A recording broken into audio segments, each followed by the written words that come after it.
영이십니다. 그죠? 그래서 하나님은 영이시니 예배하는 자가 영과 진리로 예배하라. 이렇게 주님 말씀하셨습니다. 하나님은 우리의 눈에 보이지 아니하시고 우리의 손으로 만질 수 없는 영이십니다.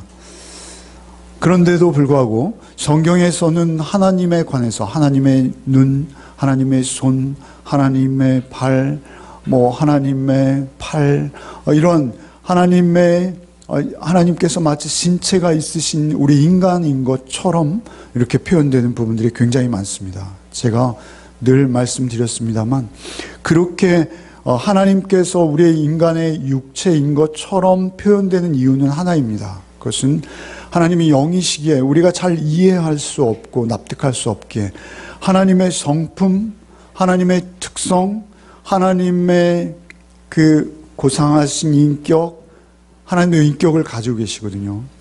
그 인격을 우리에게 설명하는데 우리의 신체가 도움이 돼서 성경에서는 그런 식으로 우리에게 하나님을 표현하시는 것이죠. 그것을 우리는 신인 동용론적 표현이다 이렇게 말씀드렸습니다. 하나님은 발이 있으세요. 그래서 하나님의 발은 우주를 다스리신다 이렇게 표현하죠. 나홈 1장 3절에 여호와의 길은 회오랫바람과 광풍에 있고 구름은 그 발에 티끌이로다 이렇게 말씀하시죠. 그러니까 구름은 그 발에 티끌이로다. 또 그런가 하면 하나님의 발은 만물을 복종케 하시고 만물을 그 발 아래 무릎 꿇게 하십니다. 고린도전서 15장 27절에 만물을 저의 발 아래 두셨다 하셨으니 이렇게 기록하고 있습니다. 그런가 하면 하나님은 입이 있으십니다. 하나님의 입에는 괴사가 없다. 베드로전서 2장 22절 말씀에 그 입에는 괴사가 없으시며 괴사라는 것은 거짓이 없다. 이렇게 말씀을 진실하시다. 하나님의 입에 대해서 하나님의 입은 하나님의 말씀이 흘러나온다. 이렇게 또 표현하죠. 신명기 8장 3절 말씀에 사람이 떡으로만 사는 것이 아니요 여호와의 입에서 나오는 모든 말씀으로 사는 줄을 너희로 알게 하려 하심이라. 이렇게 말씀하십니다. 그런가 하면 하나님 눈이 계세요. 우리 인생을 감찰하세요. 우리 성전된 우리를 찾아오셔서 우리를 늘 지켜보고 계세요. 시편 11편 4절 말씀에 여호와께서 그 성전에 계시니 여호와의 보좌는 하늘에 있으며 그 눈이 인생을 통촉하시고 그 안목이 저희를 감찰하시도다. 이렇게 말씀하시고 또 하나님의 눈은 악을 묵과하지 못하는 정결하신 눈이다. 이렇게 성경이 말씀하세요.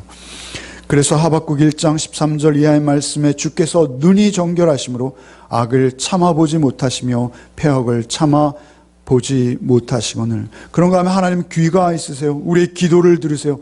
베드로전서 3장 12절 말씀에 주의 눈은 의인을 향하시고 그의 귀는 저의 간구에 기울이시되 또한 하나님의 귀는 겸손한 자의 소원을 특별히 더 들어주십니다. 시편 17절 말씀에 여호와여 주는 겸손한 자의 소원을 들으셨으니 저의 마음에 예비하시며 귀를 기울여 들으시고 이렇게 표현하고 있습니다. 그런데 오늘 특별히 제가 이런 표현들을 여러분에게 다시 한번 언급하는 이유는 오늘 본문 특별히 에스라서 8장 한 장 안에 하나님의 신체가 3번씩 등장하고 있습니다. 여러분 이미 발견하셨겠습니다만 여호와의 손이죠. 여호와의 손. 여호와의 손이 3번 등장하는데요. 3번마다 다 경우가 조금씩 다른 적용과 표현이 등장하고 있습니다. 그래서 그 여호와의 손을 주제로 오늘 그 3가지 하나님의 성품과 인격, 하나님의 마음을 우리가 여호와의 손을 통해서 느껴보기를 원합니다. 제가 제주도에 감히 놀러 갔다 온 거 말씀드렸죠. 자수했습니다. 제주도에 놀러 갔다 왔습니다.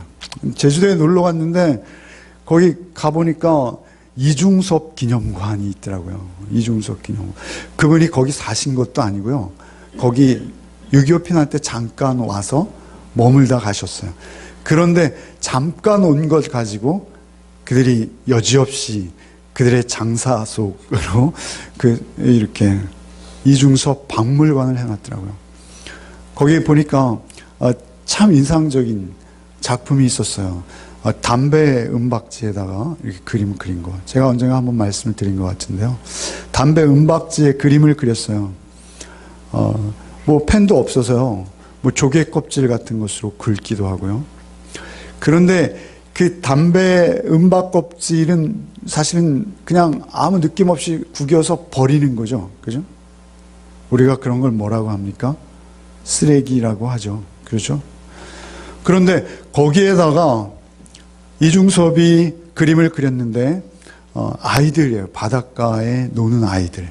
여러분 보셨을 거예요, 아마. 그죠? 기억은 나실지 모르겠습니다만 아이들이 막 발이 머리 쪽으로 오고 그런 것들이에요. 꽃도 있고요. 개도 있고요. 그 바다에 잡는 물고기 같은 모양도 있고요. 아이들 고추도 달랑달랑 있고요. 죄송합니다. 전혀 이것은 성폭력이 아닙니다. 하여튼 그런 그림들을 보는데 너무 아름답고 예뻐요. 그래서 상당히 인상적이었어요. 그래서 제가 핸드폰을 꺼내서 사진을 찍으려 하는데 거기 있는 안내원이 못 찍게 하는 거예요. 왜 못 찍게 합니까? 그랬더니 은박지가 상한다는 거예요. 은박지가 너무 오랜 세월 견뎌왔기 때문에 사진 찍지 말라는 거예요. 아유, 프레시도 안 터지는데요. 아, 그래도 찍지 말. 금지돼 있다. 여기 밑에 써 있는 거 봐라. 그래서 보니까 정말 못 찍게 안내문을 써놨더라고요. 사실 그 은박지 쓰레기잖아요. 그죠? 그런데 거기에 이중섭이라는 대가의 손길이 들어가니까 그것이 거의 국보급 문화재가 되어 있더라는 것이죠. 어떻게 그럴 수 있냐라는 것이죠. 이중섭의 손이 그 담배갑 껍질, 그것을 그토록 귀하게 만든 것이죠. 제가 이런 예화를 잘 안 드려요. 너무 썰렁해서. 그런데 사실은 이중섭의 손이 그 정도로 담배값, 쓰레기를 국보급 문화재로 바꿀 수 있다면 여러분 하나님의 손은 어떤 손이십니까? 하나님의 손이 우리를 만드신 분이시죠. 그리고 하나님의 손에 우리가 붙들리지 않으면 우리는 즉시 사실은 버려지는 신세입니다. 우리는 하나님의 손에 붙들리지 않으면 쓰레기와 다름이 없습니다. 그러나 하나님의 손에 붙들리면 하나님께서 가장 존귀한 자로 우리를 하나님의 영원한 백성이요 영원한 자녀로 능히 삼으시고도 남음이 있는 하나님의 손이시라는 것이죠. 그 손이 3번 기록되었는데 그 손이 어떤 의미에서 어떤 대목으로 어떻게 하나님이 당신의 손을 사용하시고 또 기록하셨는지 그것을 우리가 살펴보기를 원해요. 사실 오늘 본문은 3군데로 나뉘어야 되는데 너무 복잡해서 한 군데만 적었습니다. 그러나 우리가 처음 읽은 이 단락에서 18절만 한번 다시 읽겠습니다. 18절에 노란 글씨가 있죠? 노란 글씨로 표현해 놓았습니다. 18절 한번 읽겠습니다. 우리 하나님의 선한 손의 도우심을 입고 그들이 이스라엘의 손자 레위의 아들 말리의 자손 중에서 한 명철한 사람을 데려오고 이렇게 나가죠. 우리 하나님의 선한 손의 도우심을 입고 누군가를 데려왔다 이렇게 말씀하세요.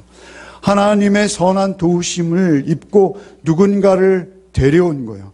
그러니까 성전을 세우는 일, 성전이 성전되게 하는 일, 그 일을 감당하는 데는 누군가가 반드시 필요한데 그 누군가를 세우는 분은 하나님이시라는 거예요. 그리고 그 하나님의 손이 없이는 어느 누구도 하나님의 성전을 위해서 하나님의 성전이 성전되게 하는 일을 위해서 쓰임받을 수 없다라는 것을 우리에게 말씀해 주시는 거예요. 여러분 에스라는 우리가 잘 알고 있듯이 요즘 우리가 묵상하는 대로 그 하드웨어라고 표현했죠. 그 이스라엘의 성전이 재건되었어요. 그죠? 이스라엘이 성전이 없어서 망한 게 아니잖아요. 솔로몬의 아름다운 성전이 있었지만 그들은 망했어요. 그런 그들을 하나님이 다시 불러오시는데 하나님의 성전을 새로 지었어요. 초라하지만 그거는 하드웨어예요. 그 안에서 이제 예배가 하나님 받으실 만한 받음직한 예배가 드려져야 하는데 그 예배를 인도하고 예배를 위해서 섬겨야 할 손길들이 필요한 거예요. 그래서 2차 귀환으로 제사장 겸 학사인 에스라가 이제 바사를 떠나서 예루살렘으로 오는 것이죠. 그런데 그들이 귀환하기 위해서 1,500명이라는 숫자를 모아놨는데 정말 필요한 그 예배를 집례하고 예배를 도울 수 있는 사람들이 그 중에 단 한 명도 없었다. 오늘 이렇게 본문이 말하고 있어요. 단 한 명도 없었다. 여러분, 레위인들이 왜 이렇게 야박해졌을까요? 사실 야박해졌다라고 밖에는 표현이 안 돼요. 왜 그랬을까요? 레위인들은요, 사실 제사장들은 레위인 중에 골라 뽑은 자들이고요. 제사장들은 우리가 그 신명기 또 레위기나 민수기에 보면 제사장들은 아주 그 분깃이 많아요. 뭐 넓적다리 막 이런 거 나오잖아요. 그죠? 그리고 사람들 앞에서 굉장히 영광스러워요. 영광을 받아요. 그러나 레위인들은 말이죠. 하는 일이 무엇입니까? 그들은 물론 11조로 의지해서 사람의 삶을 살고 있지만 그걸 굉장히 빈약했다고 해요. 그래서 그들의 믿음, 그들의 신앙이 떨어질 때 레위인들은 사실은 그들의 삶이 굉장히 곤궁했다고 그래요. 그런 반면에 레위인들이 타락하면요, 굉장히 부유해지죠. 어쨌든 레위인들이 말이죠, 레위인들이 그 성전을 돕는 그 예배를 집례하고 예배를 인도하는 삶을 사는 그들이 하는 구체적인 일들은 무엇이냐면요, 전병을 뒤집는 일, 제사 드릴 때 그 부침개 뒤집는 일, 그런가 하면 또 성전의 문지기, 그런가 하면 성가대가 요즘은 대형교회 성가대는 영광 받아요. 그죠? 그러나 그 당시에 성가대는 눈에 보이지도 않는 곳에서 찬양했습니다.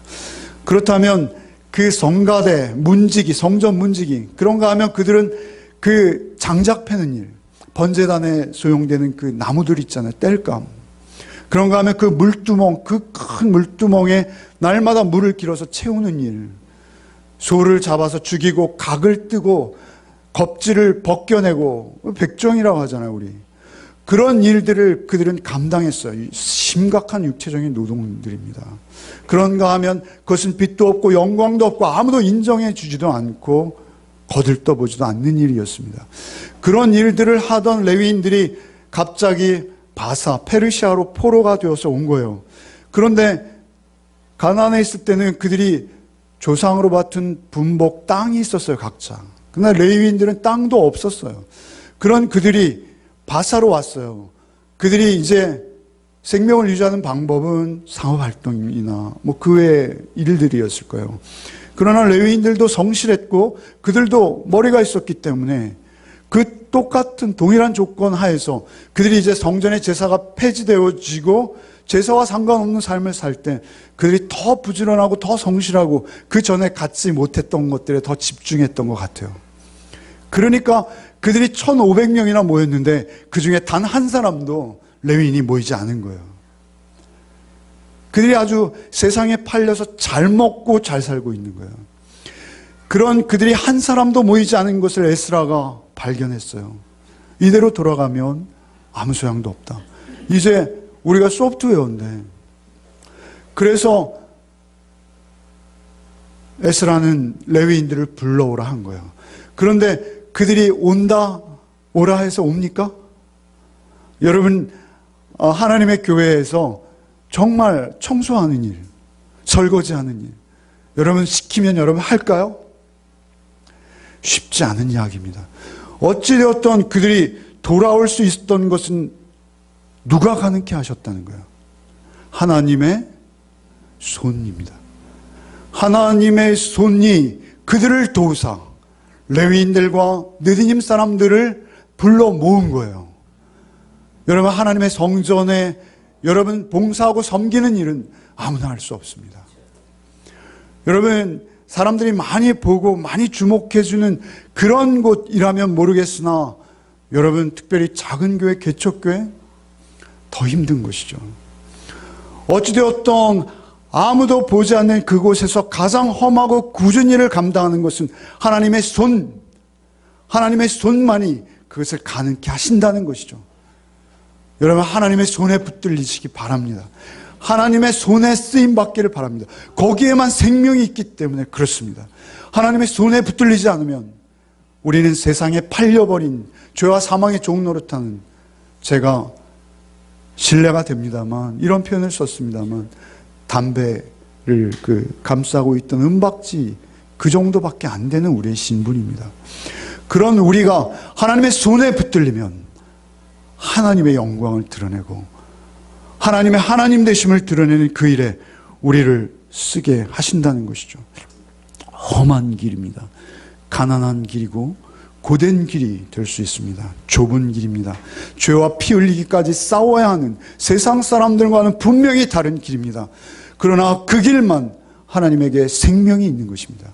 그 길만 우리에게 영광이 있다 말씀하시는 것이죠. 예물을 드리고 청소를 감당하고 정말 교우들이 맛있게 드실 반찬들을 내 손으로 준비해 오는 것, 그것은 하나님의 손이 지금 나를 붙들고 계시다는 것입니다. 하나님이 나와 함께 하시다는 가장 큰 증거가 되는 것이죠. 하나님께 감동받지 않고 그런 일에 쓰임받을 수 있는 길은 없다는 것입니다. 오직 하나님의 손에 붙들릴 때만 그 일에 쓰임받을 수 있게 된다라는 것을 성경이 우리에게 분명히 교훈하시는 것입니다.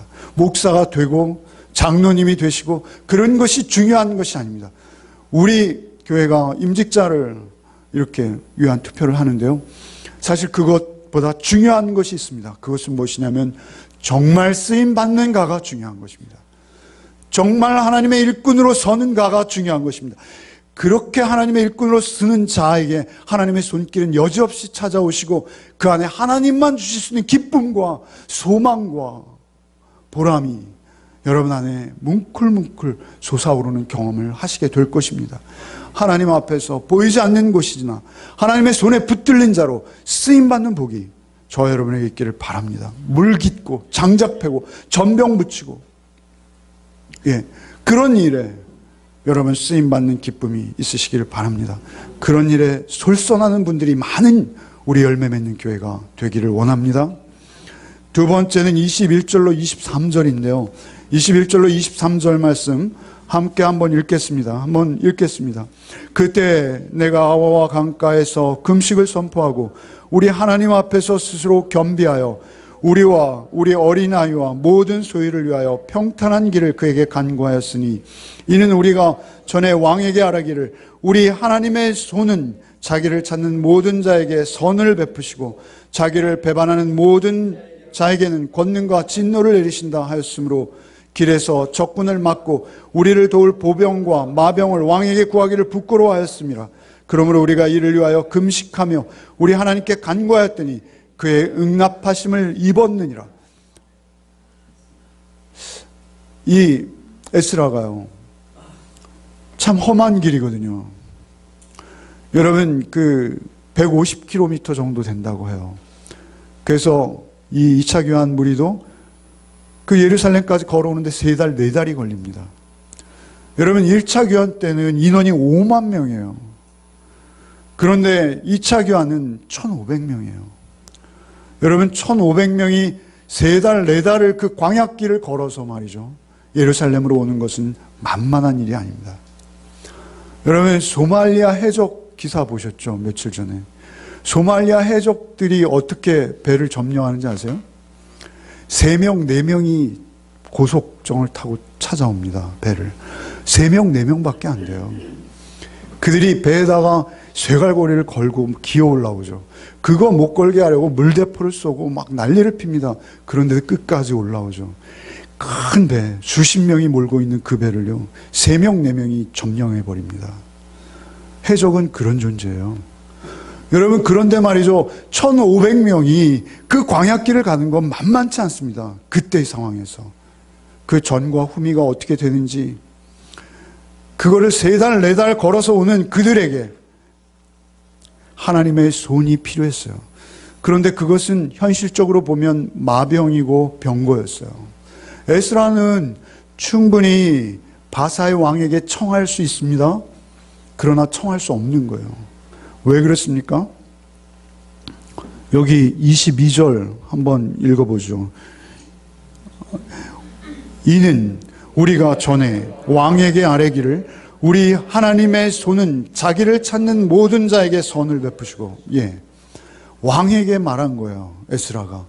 우리가 믿는 하나님은 자기를 찾는 자에게 하나님의 손으로 선한 것을 베푸시는 분입니다. 이렇게 강조해서 자랑했던 거예요. 그런데 지금 마병과 보병을 청구하려고 보니까 오늘 본문에 뭐라 합니까? 부끄러웠다 이렇게 말씀하세요. 부끄러우셨던 거예요. 그래서 차마 마병과 보병을 청할 수 없었던 거예요. 그런데 하나님께서 그럴지라도 하나님을 찾는 자, 그는 하나님의 손으로 보호하신다 말씀하신 거예요. 여러분, 하나님의 손은 무엇일까요? 하나님의 손은요, 하나님의 권능을 말하는 것입니다. 하나님의 능력을 말하는 거예요. 우리 손으로 일을 하잖아요. 하나님의 일하심을 말씀하는 거예요. 여러분, 하나님의 손이 권능입니다. 하나님의 손은 말이죠, 사실 우리에게 눈에 보이는 그 어떤 것으로 나타난 유일한 근거는 하나님의 말씀입니다. 여러분, 하나님은 하나님의 말씀으로 존재하세요. 하나님의 존재 방식은 기록된 말씀이세요. 그런데 그 말씀을 찾고 그 말씀을 사모하고 그 말씀에 순종하는 삶을 살려고 할 때 우리의 광야 같은 인생길, 하나님께서는 말씀에 순종은, 말씀 순종은 능력입니다. 그 말씀을 순종해서 살아가는 그에게 반드시 보호의 손길을 내어주신다라고 말씀하시는 거예요. 여러분, 하나님의 손은, 하나님의 능력은 말이죠, 말씀과 기도입니다. 여러분, 학사 에스라라고 하지 않습니까? 에스라를 강조해서 신분을 소개할 때 에스라에게 따라붙는 전치사 하나 있어요. 그것은 뭐예요? 학사 에스라예요. 학사 에스라. 7장 6절 말씀에 이렇게 말씀하시죠. 에스라를 소개하는데요, 이에 에스라가 바벨론에서 올라왔으니 그는 이스라엘 하나님 여호와께서 주신 모세의 율법에 익숙한 학자로서 그의 하나님 여호와의 도우심을 입음으로 이렇게 시작하고 있어요. 여러분, 하나님은요, 사실 에스라는요, 그 포로지에서요, 먹고 살기에 분주했어요. 아마 제사장들도 먹고 살기에 분주했을 거예요. 그런데 그는 요즘 말로 말하면요, 고문서 연구가인 거예요. 고문서 연구가. 하나님의 율법, 그죠?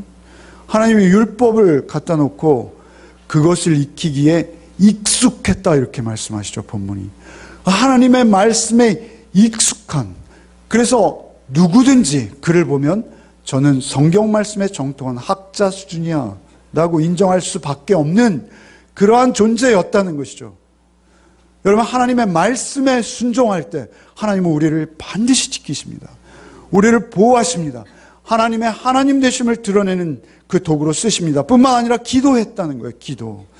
그 아와 강가에 모이고 금식을 선포하고 그들에게 기도하게 하는 거예요. 하나님의 말씀이 내 삶의 실제가 되기 위해서는 기도의 과정 없이는 불가능한 것입니다. 그래서 우리의 신앙생활에 큰 두 기둥이 있으니 그것은 말씀과 기둥인 거예요. 기도인 거예요. 말씀과 기도가 없이 하나님의 능력이 우리 안에 실현되어지는 길은 없습니다. 그래서 두 번째, 하나님의 손은 무엇입니까? 말씀과 기도로 우리를 강하게 하시는 하나님이십니다. 그러기에 그가 기도했을 때 오늘 본문의 그 끝부분에 어떻게 마감하고 있습니까? 그의 응낙하심을 입었느니라 이렇게 끝나고 있어요. 그의 응낙, 이미 그가 그의 응답하심을 힘입고 있어요. 하나님께 간구하였더니 그의 응답하심을 입었느니라. 하나님의 말씀에 정통한 학사 에스라가 하나님의 말씀을 붙들고 기도할 때 하나님께서 이미 그에게 안전한 길에 확신을 주신 거예요. 여러분, 우리를 성전으로 지어가시는 주께서는 우리의 광야 같은 인생길에서 하나님의 말씀에 순종하고 그 말씀 붙들고 기도하며 하나님을 찾고 구하는 자에게 하나님 반드시 그 손으로 응답하시는 하나님이시라고 오늘 성경 본문은 우리에게 교훈하시는 것입니다. 우리의 인생 광야길, 오직 하나님의 성전 짓기, 그것을 사모하는 심령으로 위험을 무릅쓸 때 그 말씀에 순종하여 오히려 자기의 삶을 주께 드릴 때 하나님은 우리의 삶에 반드시 간섭하시고 우리의 삶 전체를 책임져 주실 줄 믿으시기 바랍니다. 하나님께서는 우리를 홀로 두지 않으십니다. 마지막 31절 말씀 같이 읽겠습니다. 31절 또 읽겠습니다. 첫째 달 12일에 우리가 아와와 강을 떠나 예루살렘으로 갈새 우리 하나님의 손이 우리를 도우사 대적과 길에 매복한 자의 손에서 건지신지라. 여러분, 여기에는요 또 다른 한 검은 손이 등장하고 있습니다. 어떤 손입니까? 우리를 도우시는데요, 대적과 길에 매복한 자의 손이 있다는 거예요. 하나님의 손이 있는가 하면 대적자의 손도 있다는 것입니다.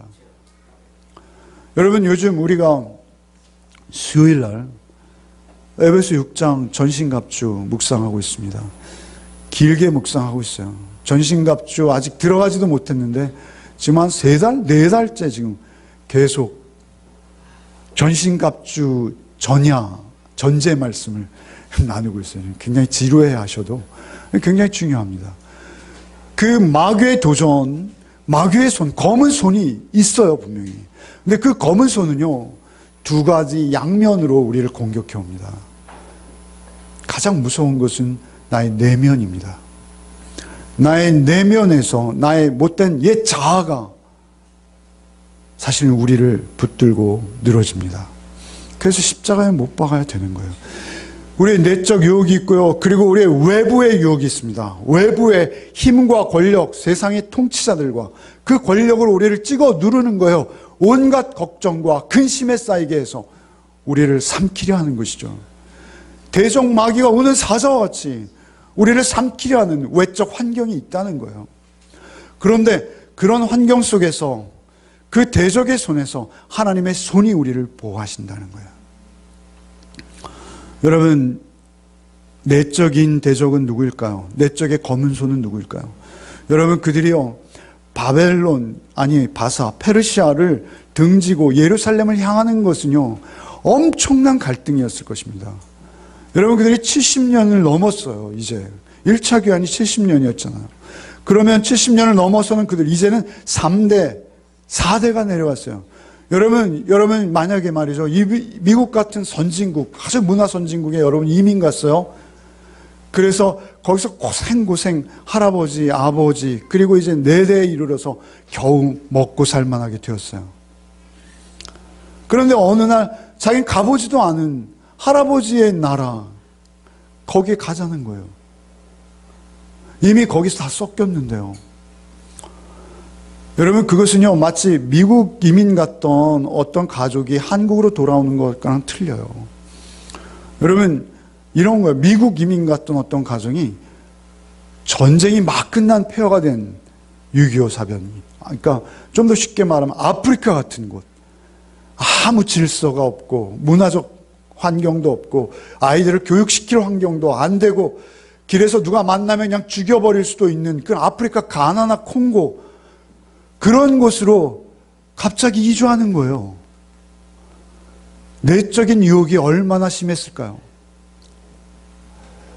여러분, 거기서 그들이 자리 잡은 것은 땅이고 기업이었을 것이죠. 그것이 요즘처럼 황금성이 있어서 뭐 달러로 바꿔가지고 오는 것도 아니고요.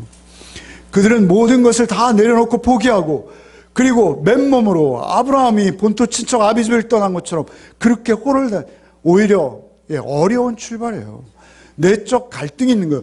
우리가 그리스도인으로 살기를 결단하는 거, 여러분, 내적 갈등이 있습니다. 분명히 우리에게 그런 내적 갈등은 반드시 있습니다. 세상을 바라보지 않고 하나님 말씀을 쫓아 살겠습니다라는 결단도 우리의 내적 갈등이 제일 어려운 거예요. 그 어려운 갈등 속에서도 하나님의 손길은 우리를 보호하시고 우리를 인도해 주신다는 거예요. 여러분, 이것은 앞에 있는 손길과 유사한 손길이지만 또 다른 유혹이에요. 그런가 하면 외적 갈등도 있어요. 여러분, 우리 에스라 넘어가서 에스라 바로 다음이 느헤미야예요. 느헤미야 2장 가겠습니다. 외적 갈등은 무엇인지 한번 우리가 좀 너무 오늘 주제가 많은가요? 그래도 정리가 되시죠? 그 외적 갈등은 2장 1절, 2절 먼저 한번 읽겠습니다. 느헤미야 2장 1절, 2절 한번 읽겠습니다. 아닥사스다 왕 제20년 니산월에 왕 앞에 포도주가 있기로 내가 그 포도주를 왕에게 드렸는데 이전에는 내가 왕 앞에서 수심이 없었더니 왕이 내게 이르되 내가 병이 없거늘 어찌하여 얼굴에 수심이 있느냐 이는 필연 내 마음에 근심이 있음이로다 하더라. 그때 내가 크게 두려워하여 크게 두려워. 여러분 1차는 스룹바벨 성전이죠. 2차는 에스라에 의해서 인도되었습니다. 3번 귀환이 있었는데 3차는 누구예요? 느헤미야가 그들을 인도합니다. 근데 느헤미야는 술 맡은 관원장이에요. 말하자면 요즘 말로 하면 대통령 비서실장 정도 되는 거예요. 왕이 정책을 구상하고 뭐 할 때 포도주를 따라서 드리는 거예요. 그런데 그 신하는 절대 왕 앞에서 수색이 있으면 안 돼요. 그렇잖아요. 오히려 왕을 향해서 대왕이시여 무슨 근심이 있어 보이십니다. 이렇게 하는 게 신하의 도리예요. 그래서 왕 앞에서 수심이 있는 모습을 보이면 이미 신하로서의 자격이 없는 거예요. 그런데 그가 너무나 수심에 차 있으니까 왕이 도리어 신하에게 너 무슨 걱정이 있는 거야? 너 무슨 슬픔이 있는 거야? 그 말을 듣자 느헤미야는 두려웠어요. 그런데도 불구하고 그가 어떻게 보면 너무나 어려운 상대죠. 그 바사의 왕에게 자기의 요청을 하는 거예요. 여러분 8절 한번 읽어보세요. 펼쳐놓은 2장 8절 같이 읽겠습니다. 또 왕의 살림감독 아삽에게 조서를 내리사 그가 성전에 속한 영문의 문과 성곽과 내가 들어갈 집을 위하여 들보로 쓸 제목을 내게 주게 하옵소서 하며 내 하나님의 선한 손이 나를 도우심으로 왕이 허락하고. 중요한 것은 그 외적 조건, 외적 환경에서도 나에게 도전이 있어요. 그런데도 불구하고 그 소용되는 것을 말도 안 되는 페르시아의 왕에게 요구하고요. 왕은 그것을 흔쾌히 승낙하는 그런 일이 어떻게 가능할까요? 하나님의 손이 느헤미야와 함께 했다는 거예요. 여러분 하나님의 손은 기적의 손입니다. 하나님의 손은 우리의 예상과 우리의 상상을 뛰어넘는 하나님의 손이신 줄 믿으시기 바랍니다. 어찌되었든 우리의 내면의 그 유혹, 세상으로부터 유혹을 다 지켜주시는 손, 그리고 우리의 외적인 환경조차도 하나님의 선한 손길로 정리해 주시면 안 되는 것이 없다 믿으시기 바랍니다. 하나님께서 그렇게 우리에게 그 손으로 우리를 간섭해 주셔서 성전을 세우시기 원하시는 거예요. 결국 우리에게 원하시는 그것은 무엇이냐면 우리가 하나님 우리 안에 거하시는 성전된 삶을 요구하시는 거예요. 그 안을 그 내적 우리의 옛 자아를 쓸어버리시고 그 안에 찾아오시기 원하시는 거예요. 그리고 우리의 외적 환경도 하나님이 그렇게 될 때 주관해 주신다는 거예요. 어려움이 있다는 거예요. 없다는 게 아니에요. 그러나 하나님께서 하나님의 선하신 손으로 우리가 그리스도인 된 삶을 살 수 있도록 우리의 여건을 만져주시겠다, 책임져 주시겠다 하나님 말씀하셨습니다. 하나님의 손이 우리와 함께 하세요. 그래서 우리를 성전되게 하세요. 너무 비약이라 생각하지 마세요. 여러분 성전은 누구라 했습니까? 나이고 이전에 누구예요? 예수이세요. 예수께서 어떻게 성전이 되실 수 있었죠? 예수님도요 철저하게 말씀과 기도로 성전이 되셨어요. 여러분 예수님께서 십자가 지시기 전에 주여 하나님 아버지 이 잔을 내게서 지나게 해주십시오. 하지만 나의 뜻대로 마시고 아버지의 원대로 되기를 원하나이다 라고 기도했죠. 그것은 뭐예요? 하나님의 말씀에, 하나님의 손에, 하나님의 뜻에, 하나님의 의로우심에 나를 전적으로 의탁합니다. 나는 십자가 지는 거 싫어요. 하나님 아버지 이 잔을 제게서 지나가게 해주십시오. 그러나 나의 뜻이 아닌 아버지의 뜻을 순종하게 해주십시오. 그것이 기도였던 것이죠. 그러자 하나님께 마지막으로 주님 기도 드린 게 뭐죠? 예수께서 큰 소리로 불러가라사대 아버지여 내 영혼을 아버지의 손에 의탁합니다. 이렇게 하고 운명하신 거예요. 아버지의 손이 예수를 붙들고 계셨던 거예요. 그래서 아버지의 손에 의탁하나이다 라고 마지막 기도를 들으시자 하나님께서 그를 다시 살리신 거예요. 그를 성전되게 하신 거예요. 그를 성전되게 하실 뿐만 아니라 성전된 그분이 우리를 찾아오셔서 나도 성전 삼아 주시는 것입니다.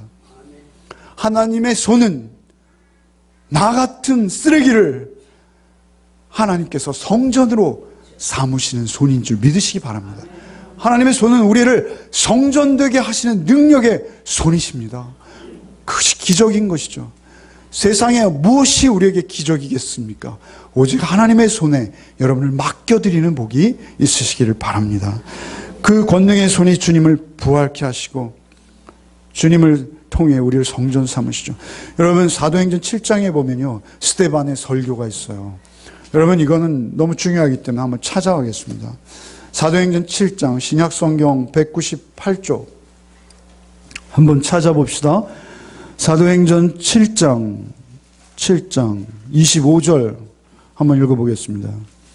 사도행전 7장 25절 한번 읽어보겠습니다. 그는 그의 형제들이 하나님께서 자기 손을 통하여 구원해 주시는 것을 깨달으라 생각하였으나 그들이 깨닫지 못하였더라. 35절로 가겠습니다. 35절.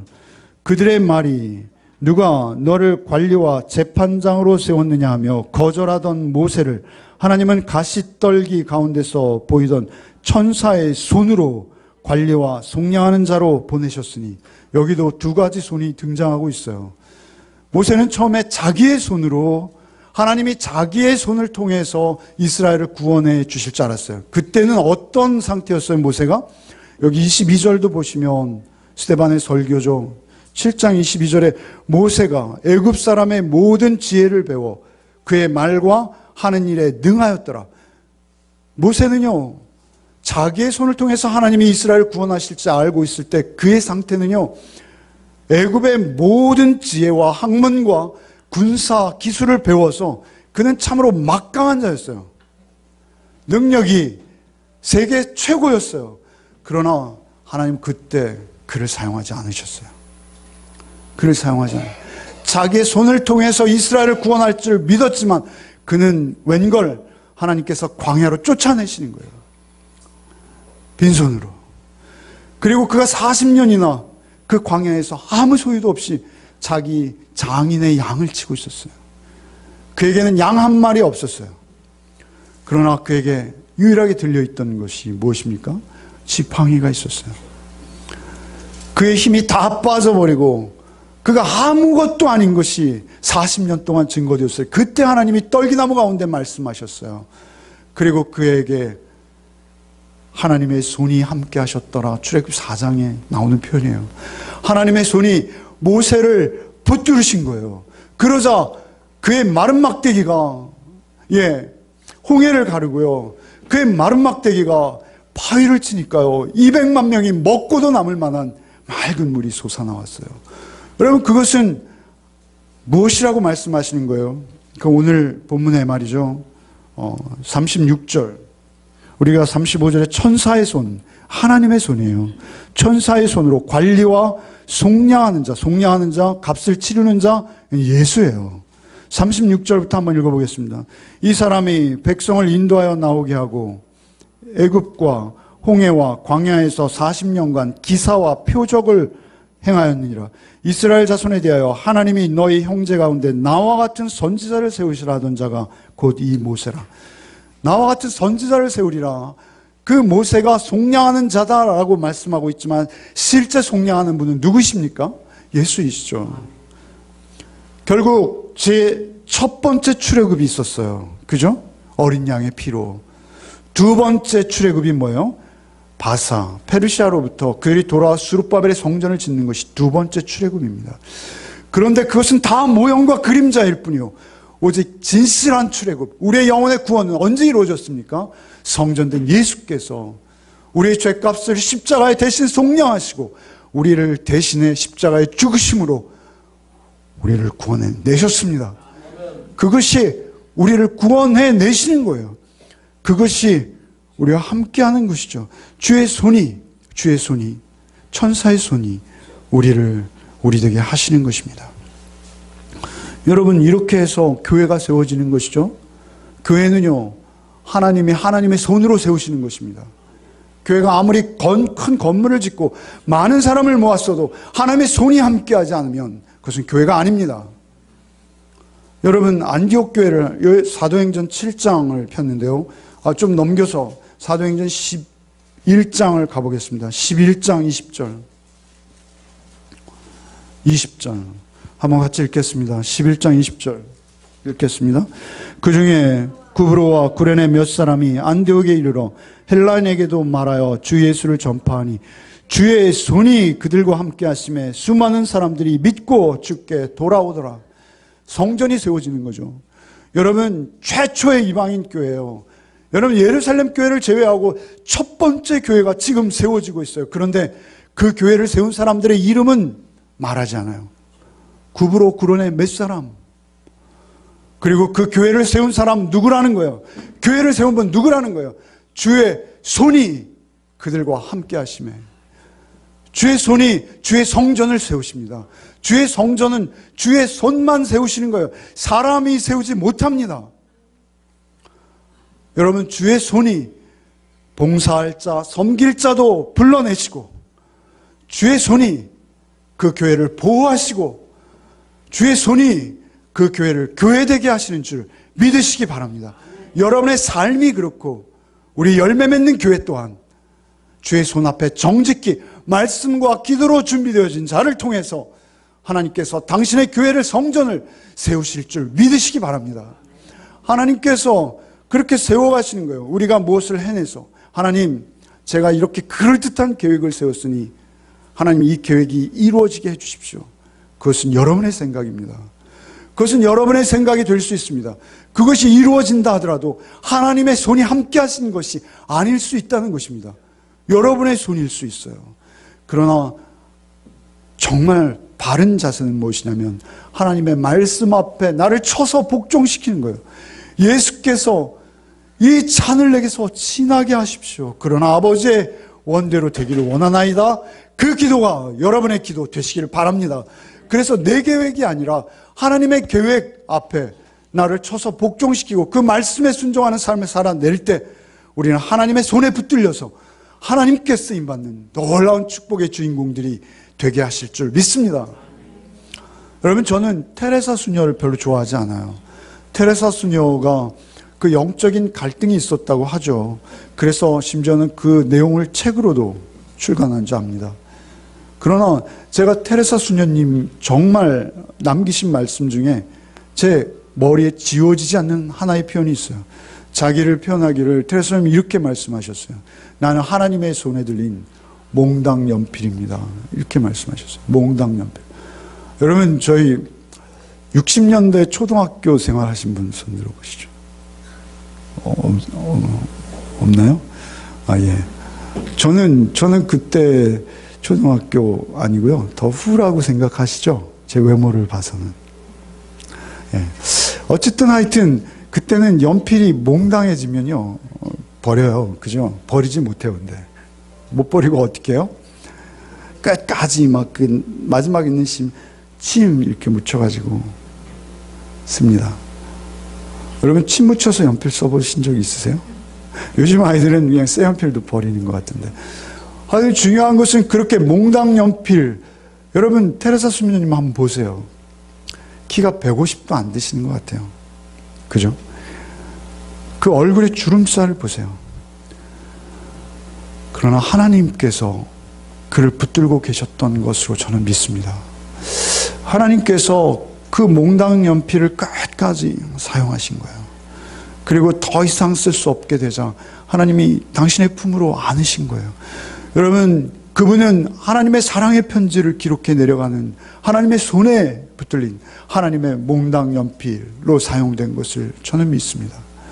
여러분, 우리의 삶 속에서 우리가 이렇게 우리의 겉사람이 후패하고 아무것도 아닌 것이 되어질 그 순간에도 하나님을 바라보고 하나님 앞에 끝까지 쓰임받는, 누가 인정하든 인정해주지 않던 하나님 앞에 쓰임받는 복이 저와 여러분에게 있기를 바랍니다.